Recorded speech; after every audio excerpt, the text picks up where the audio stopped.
देखो, आज हम यूनिट थर्ड स्टार्ट करते हैं, ठीक है। IM2 का थर्ड, समझ गया। उसके बाद अपना लोग को क्या क्या हो गया था स्टार्टिंग से हम देखते हैं कि देखो, यूनिट 1 हो चुका था, ठीक है, अच्छा से हुआ था क्लास में। यूनिट 2 भी हुआ था, कुछ क्लास में पढ़ाए थे और कुछ जो है ना उसका नोट्स वगैरह हम दिए थे, समझ गया। और आज हम स्टार्ट करते हैं यूनिट थर्ड, ठीक है। यूनिट फर्स्ट में तो पूरा हो गया था, लेकिन यूनिट सेकेंड में कुछ कुछ पार्ट अभी भी रह गया है, कुछ कुछ पार्ट जो इम्पोर्टेंट पार्ट नहीं है, समझ गया बात को।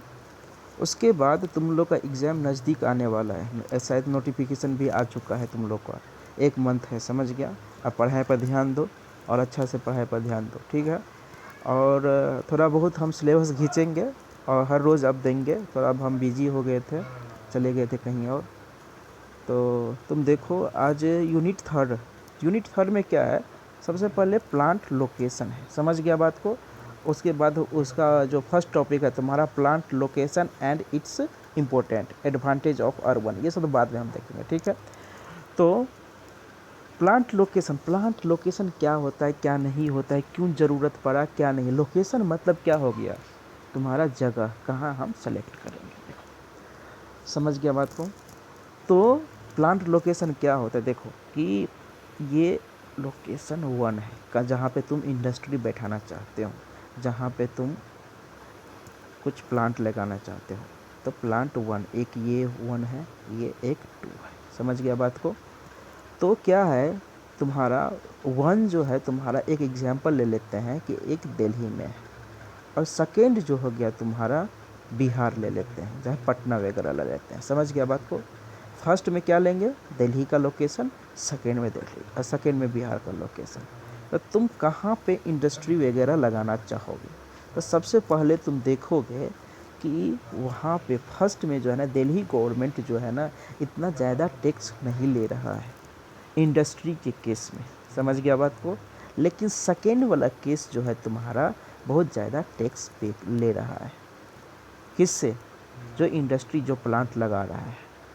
तो तुम बोलोगे कि सर यहाँ पे फर्स्ट में क्यों कम ले रहा है, सेकेंड में क्यों ज़्यादा ले रहा है। तो देखो, ये उसका प्रॉब्लम है, हर गवर्नमेंट का पॉलिसी अलग अलग होता है, समझ गया। यहाँ पे बिहार में क्या हो गया, एग्रीकल्चर लैंड बहुत ज़्यादा है, एग्रीकल्चर वगैरह बहुत ज़्यादा है, फॉरेस्ट वगैरह बहुत ज़्यादा है। तो यहाँ पे भी सब बिहार का गवर्नमेंट अपना अपना ज़मीन नहीं देना चाहेगा, अपना स्पेस नहीं देना चाहेगा, क्यों, क्योंकि इन्वायरमेंट जो है ना सो इतना ज़्यादा फेवरेबल नहीं है, यहाँ पे इन्वायरमेंट इतना ज़्यादा फेवरेबल नहीं है इंडस्ट्री के लिए। लेकिन दिल्ली में जो है तो सबसे पहले कंपनी कहाँ चाहे कि लगाने के लिए इंडस्ट्री, दिल्ली में। साथ साथ में ये भी देखना पड़ता है इंडस्ट्री वगैरह का कि मान लिया जाए कि यहाँ पे इजीली मेरा कहाँ से लेबर मिल जाएगा, समझ गया बात को। साथ साथ में कहाँ मेरा रॉ मटेरियल इजीली मिल जाएगा। मान लिया जाए कि दिल्ली में इजीली रॉ मटेरियल मिल जाए, ऑब्वियसली मिल ही जाता है, समझ गया। लेकिन बिहार में रॉ मटेरियल इजीली नहीं मिलता है, क्यों, क्योंकि यहाँ के आसपास कोई जो है ना इंडस्ट्री वगैरह नहीं है, समझ गया बात को। तो हर चीज़ का देखते हैं, कंसीडर करते हैं, कहाँ मेरा गवर्नमेंट टैक्स कम पड़ रहा है, साथ साथ में रॉ मटेरियल कहाँ ज़्यादा कम लग रहा है, साथ साथ में ये भी हमको देखना पड़ेगा कहाँ लेबर इजीली मिल जा रहा है, साथ साथ में ये भी देखना मेरे को पड़ेगा कि कहाँ पे फर्स्ट और सेकेंड में कहाँ से मेरा रॉ मटेरियल मतलब जो मैं प्रोडक्ट बनाया हूँ यहाँ पे ज़्यादा सेल हो जा रहा है। माने कि दिल्ली में बहुत ज़्यादा सेल हो जा रहा है और बिहार में बहुत ज़्यादा सेल नहीं हो पा रहा है। तो सारा फैक्टर को हम देखते हैं, समझ गया बात को। अब मान लिया जाए कि कोई अंधाधुन आँख मूंद करके बिहार में खोल लिया, ठीक है, और 2 साल के बाद उसको फैक्ट्री बंद करना पड़ेगा, समझ गया।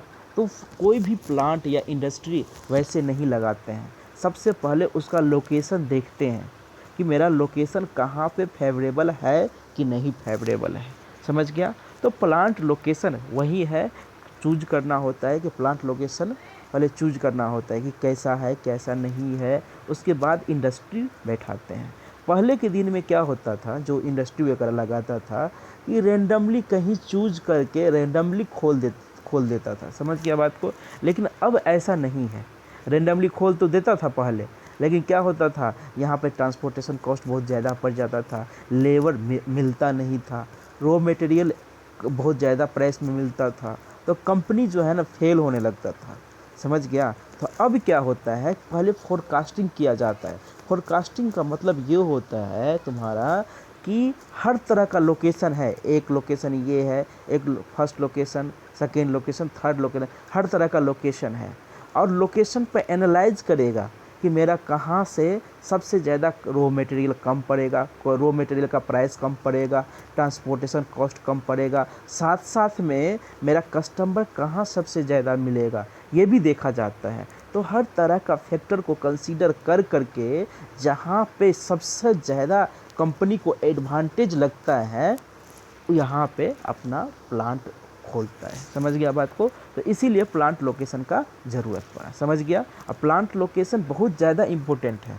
क्यों इम्पोर्टेंट है, मान लिया जाए कि कोई भी कंपनी एक बार इन्वेस्टमेंट कर दिया, यदि यहाँ पे फेवरेबल कंडीशन उसको नहीं मिल रहा है, लेबर नहीं मिल रहा है, रॉ मटेरियल नहीं मिल रहा है, हर तरह का टैक्स उसको पे करना पड़ रहा है, तो उसको बहुत दिक्कत होने लगता है। क्यों, क्योंकि ये बहुत बड़ा इंडस्ट्री है, इंडस्ट्री शिफ्ट तो नहीं कर सकता है 1 या 2 दिन में, यहाँ पे करोड़ों करोड़ों का इन्वेस्टमेंट कर दिया है, समझ गया बात को। इसीलिए प्लांट लोकेशन अपना लोग पढ़ते हैं, क्योंकि एक बार सोच विचार के हमको यहाँ पे इंडस्ट्री लगाना होता है, समझ गया बात को। अब उसी के बारे में अपना लोग पढ़ेंगे, समझ गया। अब यहाँ पे दे देना तुम्हारा, ये देखो सिलेबस था, समझ गया बात को, ये तुम्हारा सिलेबस है, यूनिट 3 में क्या क्या पढ़ना है, समझ गया बात को। अब यहाँ पे हेडिंग दे देना तुम्हारा अपना प्लांट लोकेशन, समझ गया। यहाँ पे हेडिंग दे देना प्लांट लोकेशन, समझ गया। अब प्लांट लोकेशन जब तुम हेडिंग दे दिया, अब देखो इंट्रोडक्शन में क्या क्या तुम्हारा है। पहले जो यहाँ पे पैराग्राफ टाइप का लिखा है, समझ गया, लेकिन पैराग्राफ टाइप की लिखना मत, समझ गया। उसमें क्या क्या लिखना है तुमको, पॉइंट टाइप का लिखना है। जैसे पहले सबसे स्टार्टिंग में हेडिंग में इंट्रोडक्शन दे देना, और उसके बाद फर्स्ट पॉइंट में लिखना plant location is an important factor that determines the performance of organisation, समझ गया कि प्लांट लोकेशन एक बहुत ज़्यादा इम्पोर्टेंट फैक्टर है जो ऑर्गेनाइजेशन का परफॉर्मेंस डिसाइड करता है, समझ गया बात को। और उसके बाद जो है plant industrialisation of her smooth working of the industry, समझ गया कि ये जो है तुम्हारा इंडस्ट्री जो होना चाहिए, ऐसा होना चाहिए कि स्मूथ वर्किंग होना चाहिए। स्मूथ वर्किंग मतलब ये है तुम्हारा कि रॉ मटेरियल मेरे को इजीली मिल जाए, साथ साथ में मेरे को रॉ मटेरियल के चलते इंडस्ट्री बंद ना करना पड़े, समझ गया, यही बात बोल रहे हैं। also it's maintain social and economic structure of the country, यानी कि ये बोलना चाह रहा है कि इंडस्ट्री मेरा ऐसा होना चाहिए जो socially and economic structure of the country, यानी कि कंट्री का जो है ना सोशल एंड इकोनॉमिक स्ट्रक्चर भी होना चाहिए। मान लिया जाए कि सोशल इकोनॉमिक मतलब यहाँ पे क्या टर्म है, समझ गया। सोशल का मतलब हो गया कि जनता के लिए जो उसका प्रोडक्ट यूज कर रहा है उसके लिए इन्वायरमेंट अच्छा होना चाहिए। मान लिया जाए कहीं जो है तुम्हारा चरस गांजा का फैक्ट्री लगा दिया है, तो ये सोशल इकोनॉमी तो है लेकिन सोशल नहीं है, समझ गया बात को। जहाँ पे गुड्स वगैरह चाहे जूता वगैरह का फैक्ट्री होना चाहिए जो जनता के लिए अच्छा हो, उसको बोलते हैं सोशल बोलते हैं। और इकोनॉमी जो कंट्री को टैक्स दे रहा हो, तो ऐसा इंडस्ट्री होना चाहिए, ऐसा जगह का इंडस्ट्री होना चाहिए, ऐसा इंडस्ट्री होना चाहिए जो सोशल भी हो और इकोनॉमी भी हो, ठीक है। In older day the location was selected randomly, वही बात बोल रहा है कि पहले के दिन में जो है ना, सो लोकेशन जो है चूज किया जाता था, रैंडमली चूज कर लेता था। बाद में जो है ना उसको बहुत ज़्यादा पता पड़ता था कि अरे यार यहाँ पे तो रॉ मटेरियल बहुत ज़्यादा कॉस्टली पड़ रहा है, साथ साथ में लेबर भी नहीं मिल रहा है, तो उसके बाद जो है ना वो कंपनी फेल होने लगता था। समझ गया बात को। अब यहाँ पे देखो कि plant location selection decisions play a very important role in the both manufacturing unit and assembly. वही बात बोला है कि प्लांट लोकेशन जो हो गया ना तुम्हारा कि वो बहुत इंपॉर्टेंट प्ले रोल करता है, किस में, मैन्युफैक्चरिंग में, साथ साथ में असेंबली द यूनिट में भी करता है। ठीक है।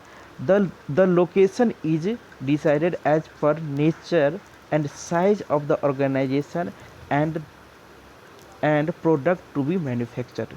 साथ साथ में लोकेशन, ये भी लोकेशन ऐसा मान लिया जाए कि इंडस्ट्री का जो है ना तुम्हारा नेचर कैसा है, साथ साथ में कितना कैपेसिटी का है, उस तरह से भी लोकेशन हम डिसाइड करते हैं। मान लिया जाए कि तुम्हारा कहीं बिस्किट का फैक्ट्री लगाना है, तो बिस्किट का फैक्ट्री वगैरह तो तुम्हारी गली में भी लगा सकते हो, लेकिन जहाँ पे पावर प्लांट का इंडस्ट्री लगाना है तो यहाँ पे मेरे को इंडस्ट्री यानी कि साइज बहुत ज़्यादा बड़ा है। समझ गया बात को।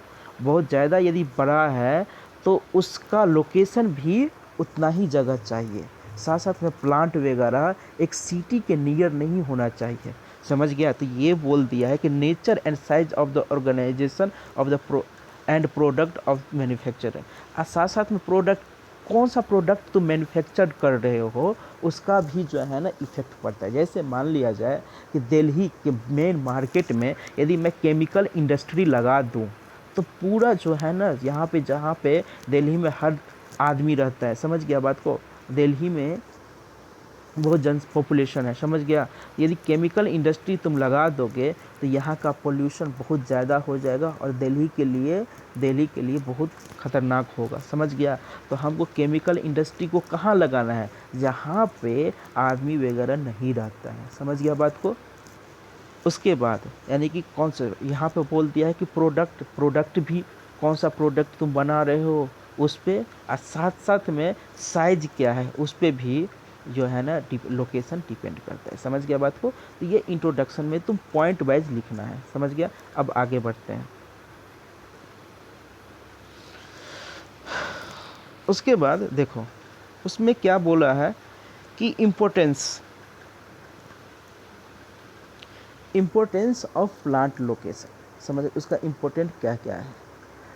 अब देखो यहाँ पे बोला है, ये सब में मत लिखना, ये फर्स्ट पॉइंट लिखना है। The basic objective of the organisation is to maximise the profit level. मतलब उसका मतलब ये है कि प्लांट लोकेशन, ये जो तुम्हारा है कि बेसिक ऑब्जेक्टिव क्या है प्लांट लोकेशन का, कि प्रॉफिट लेवल जो है ना मैक्सिमाइज होना चाहिए। अब देखो ये कंसेप्ट, ये वर्ड जो है ना तुम्हारा उस चैप्टर का की वर्ड है। समझ गया। और उसी से तुम्हारा हर कुछ पता पड़ जाएगा।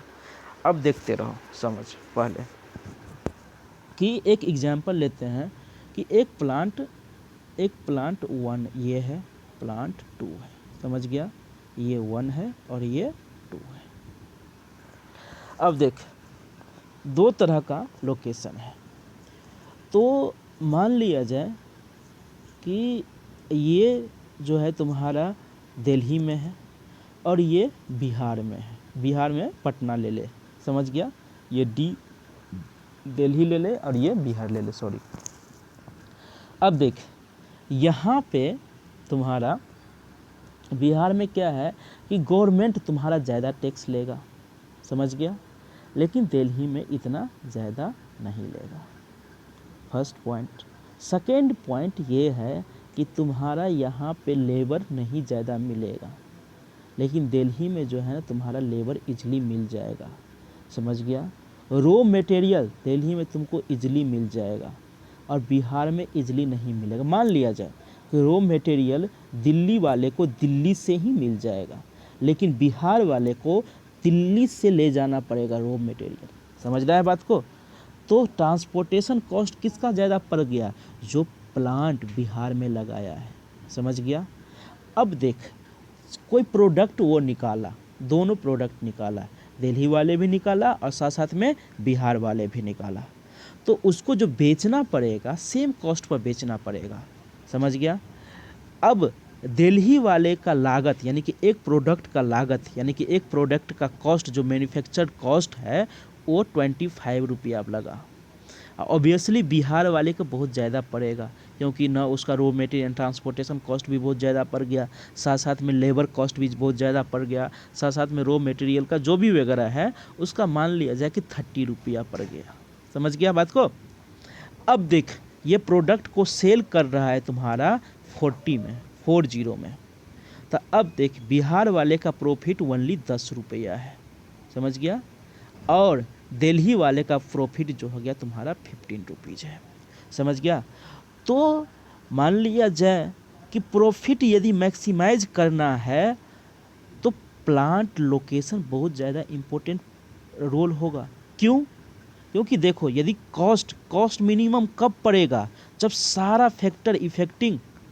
फैक्टर जो है ना हमको कम पड़ रहा है, समझ गया बात को। इसीलिए तो मान लिया जाए कि एक कीवर्ड होगा कि हमको भैया जी प्रॉफिट जो है ना मैक्सिमाइज करना है, समझ गया। तो जब ये प्रॉफिट मैक्सिमाइज करना है तुम्हारा तो हर तरह का कॉस्ट जो है ना मिनिमम होना चाहिए। और हर तरह का कॉस्ट कब मिनिमम, किस कंडीशन पे मिनिमम होगा, जब हर तरह का फैक्टर इफेक्टिंग जो हो गया तुम्हारा इजीली अवेलेबल हो, समझ गया बात को। बोला तो ये है कि मेरा प्रॉफिट लेवल जो है ना मैक्सिमाइज होना चाहिए, लेकिन ये एक ही वर्ड में हर कुछ बोल दिया है, समझ गया बात को। उससे कोरिलेट करके देखोगे तो